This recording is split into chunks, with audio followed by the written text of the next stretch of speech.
ladies and gentlemen. We are on day 2 of the summit, and we have a parent and a man who wears many hats, Kurt David, with us here today. Welcome, Kurt. Oh, thank you, Maria. I'm not really sure how to introduce you.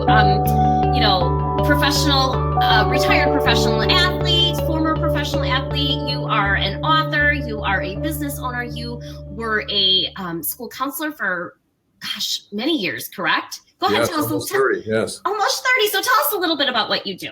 Yeah. I mean, I have my past life, and I joke when people say, "Oh, you played professional basketball." I say, "Yeah, that was 30 pounds ago." I don't go by years; I go by pounds. And my previous life as a school counselor, did that for quite a few years, and enjoyed that. And now moved on. I work with former professional athletes. Wrote a couple books, working on a third book.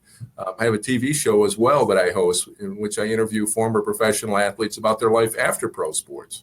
Very cool. Very cool. And so you're taking your experiences as a counselor today and you're sharing with us conflict resolution for families, and also something this could be used within the workplace too, correct?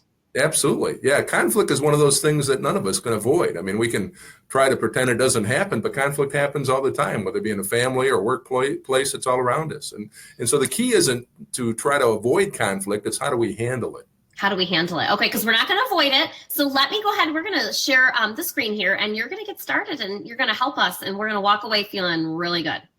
I appreciate that. Thanks, Maria. One of the things that I've discovered is that there's 8 principles that people can apply. And I know you're pulling it up there on the screen. And we're going to walk through these 8 principles and talk about the 8 principles for resolving conflict. Because as mentioned, the idea is not to avoid conflict or to try to say there is no conflict. There's going to be conflict, even in the best of families, best of work situations. And so the question is, how do we best resolve that? Well, through my experiences as a counselor, working with conflict on a regular basis, working with athletes, working with companies that are understanding how to resolve conflict in the workplace, what I discovered, Maria, is that there is 8 principles that people can apply, and they're sequential. They actually come in order so that people can say, okay, boy, this is the first thing I have to think about when I'm resolving conflict. This is the second thing. So people out there that are watching today, please sharpen your pencils, get out your paper, and be ready to go here. So I'm not sure if the screen's going to share or not, but how about if I just get right into it? Let's get into it. I'm double checking it on my end, so go for it. Okay, great. I'm not sure if I don't see it on my end, but I'm sure it's hopefully there. So number 1 in principle of resolving conflict is address it immediately. In other words, would you lay on your pillow at night, getting ready to go to bed, and look over in the corner of your bedroom and see a little fire in the wastebasket in the corner of your bedroom? Of course not. You would not do that. In other words, most of us, if we saw a fire in the corner of our bedroom in a little wastebasket, we would want to do something about it right away. Well, it's that way with conflict as well. I mean, it might start off as a little flicker in the corner of the room, but the longer you let conflict fester, the bigger it can get. And so one of the best things to do is address it immediately. Now, that said, there is a time and a place to really think about, boy, I don't want to say anything because I might regret what I'm going to say. So we have to use wisdom and think about it as well to say, boy, if I address it right now, I might do or say something that I might regret. Well, then you do want to take a step back and take a moment. Oh, no. Oops.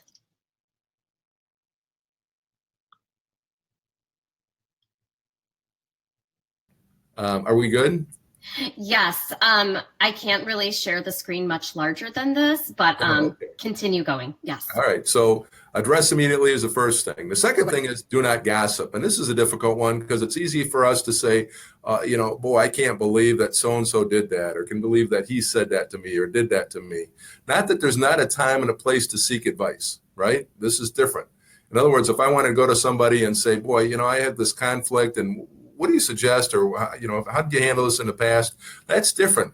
But gossiping, simply sharing something about somebody else for the sake of gossiping, does not resolve conflict. If anything, often it makes it even worse. And I've seen that happen more and more, especially when we're working in schools, working with kids that were having conflict. Often that gossip made the conflict 10, maybe even 20 times worse than what it was. Mm-hmm. And so do not gossip is principle number 2. And you know what I have to say about principle number 2? I'm going to interject real quick. I think you have to be careful because as a parent, You may be talking on the phone with a friend and you may be gossiping, and children pick up on that. And then they see that you're doing it and they think it's okay to be doing something similar. Oh, mom is talking about Sally. Sally's not in the room. Sally's not on the other line. Mom's saying bad things about Sally. Okay, then they go to school and they do the same thing, but they think it's acceptable when you're doing it right in front of them. So it's something to really pay attention to, because they all hear you on the telephone. And if you think they're not listening, wake up, they're listening. I think a whole seminar on gossiping alone could be done, right, Maria? Yeah, I mean, absolutely. a whole seminar on that alone about how to appropriately talk, and just a tidbit about that. I always say, if you don't have anything positive to say, don't say it at all. I mean, I know it's an old adage and a cheap, cheesy saying, but it's very true. And certainly when it comes to resolving conflict as well, that time of not gossiping really won't help the relationship. Okay, so we have address it right away. We have do not gossip. What is step number 3? Number 3 is meet face-to-face when possible. In other words, that face-to-face contact makes a difference. And why? I mean, there's so many things in our communication that are nonverbal, right? Our eye contact, our body language, our intonation of our voices. And all those are very important, especially when addressing conflict. Think about this. We live in a digital age in which much is done digitally, email, text messaging, right? And sometimes that message can be misconstrued very easily, actually.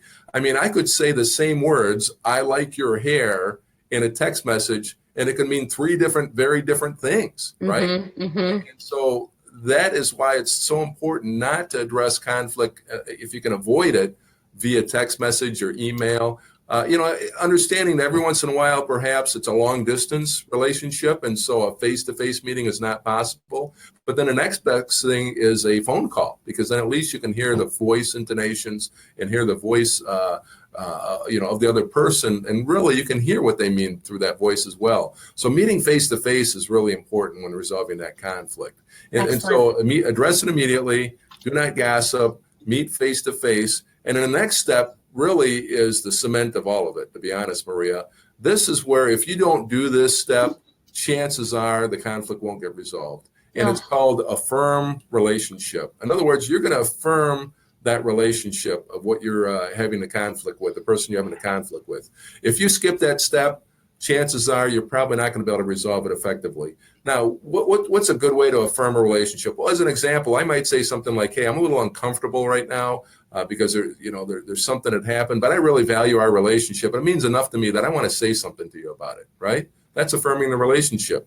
Or, hey, we've been friends for 10 years, and I want to be friends for another 50 years after this. That's affirming the relationship. So setting up that foundation really helps you move forward in resolving that conflict. Such an important step in resolving conflict. So affirm the relationship. And you can, people can find their own voice, their own way of saying that. But bottom line is, the goal is to help that person understand, before you even get into talking about the conflict, is what does this relationship mean to me? What's the value? Okay, that's excellent. Yeah, and so then we get into the next step, which is number 5, which is seeking to understand.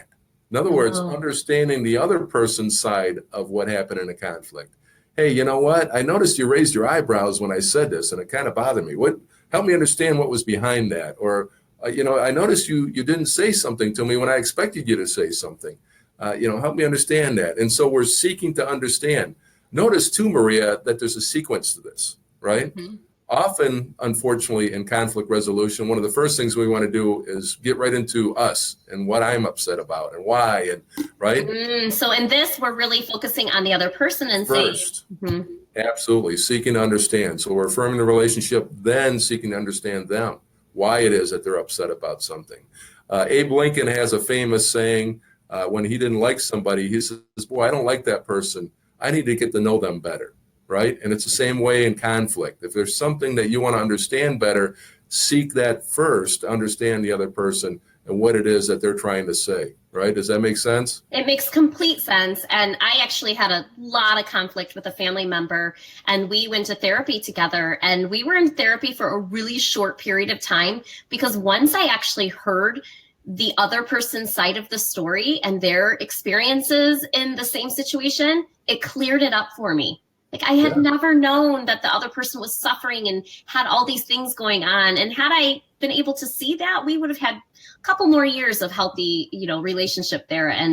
But we had to go, and we needed like a third party to really help us through that. To And recognize that, yeah, that Mhm. so you can understand that. And you know where most conflict comes from? It's interesting because most conflict, I discovered, doesn't come from physical or emotional hurt, though that is a part of conflict. I mean, it can come from physical or emotional hurt.